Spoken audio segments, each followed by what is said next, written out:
Bonjour, bonsoir à tous. Bienvenue à votre rendez-vous d'information sur la chaîne 22. À la présentation, Lydia Alexandre, réalisation Manielo Tadgrin, rédaction Joël Fanfan.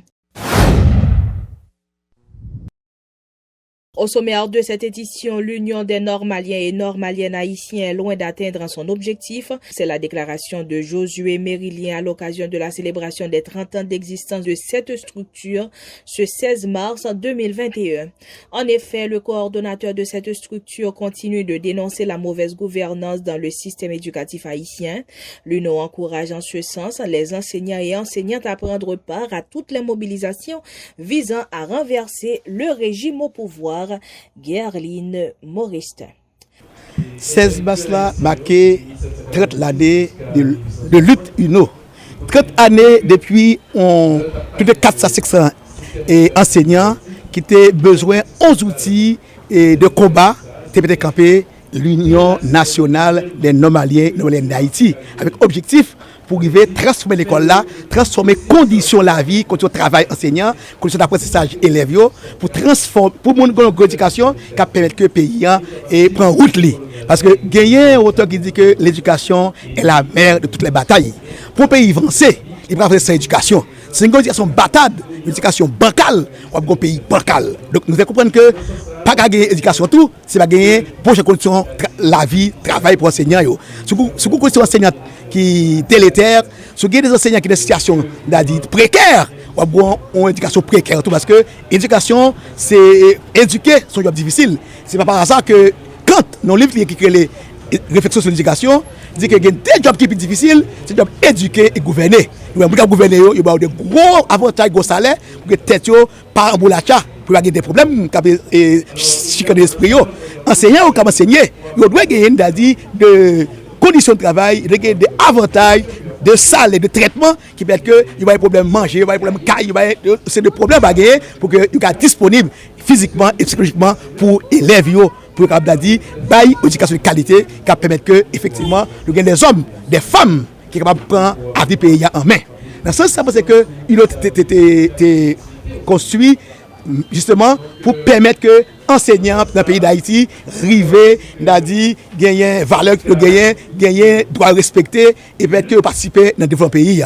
Il doit tout depuis formé les inscrits non courant syndical que le syndicalisme de la transformation sociale. Donc, pas seulement intérêt enseignants qui doivent bien traiter, bien former, bien toucher, etc.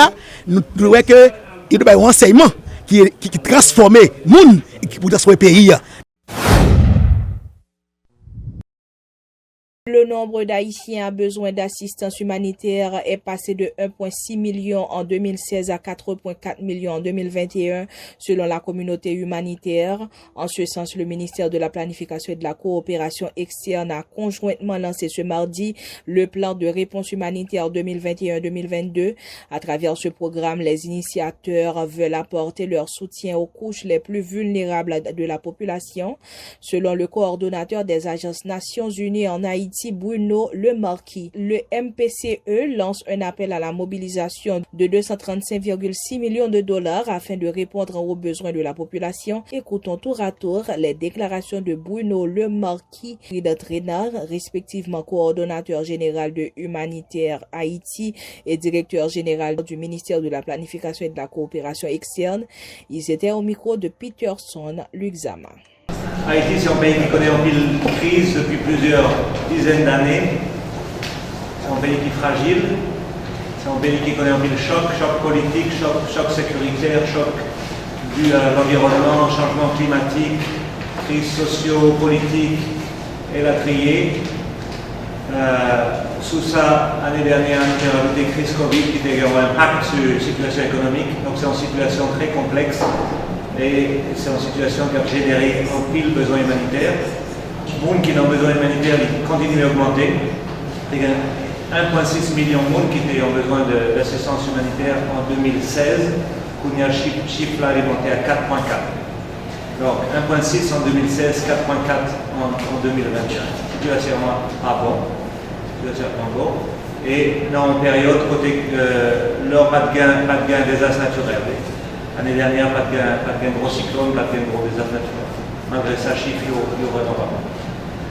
Pour 2021, nous pas dans sa capacité à la situation politique. Nous connaissons le gain en crise socio-politique, ça a toujours une implication sur la situation humanitaire. Donc maintenant, nous devons lancer un gros appel aux communautés internationales et nationales pour mobiliser, pour apporter toute aide, surtout pour les gens qui sont plus vulnérables, pour faire face. Après ça, nous connaissons les besoins humanitaires. Ils sont sortis dans le déficit, ça nous est des déficits de développement. Le pays a plusieurs déficits de développement qui sont liés à causes systémiques et structurelles. Donc, en même temps, nous apportons aide aux gens qui sont plus vulnérables.